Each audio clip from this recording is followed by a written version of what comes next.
Hello everyone, how are you doing? This is MD Tech here with another quick tutorial. In today's tutorial, I'm going to show you guys how to add a trusted site in Windows 10. So if you're having an issue with a specific site and perhaps you're having issues with how it's being blocked or displayed properly, perhaps Windows Defender or something along those lines is interfering with it, or the certificate's having some problems, in today's tutorial I'm going to show you guys how to hopefully go about resolving it. And we're going to start by opening up the start menu. Type in Internet Options.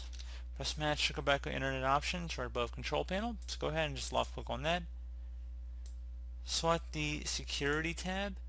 And now select Trusted Sites and then select the Sites button here. It says this zone contains websites that you trust not to damage your computer or your files. Select Sites. Now you want to go ahead and paste in whatever website you're having the issue with. So let's just go online here. And I'm just going to go on Wikipedia just for the sake of it.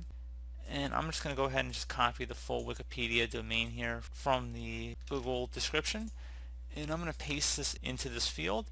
Just hide all the stuff that I said about removing the dot and everything. So once that's done, select Close, select OK, and that should be about it. So as always, thank you guys for watching this brief tutorial. I do hope I was able to help you out, and I do look forward to catching you all in the next tutorial. Goodbye.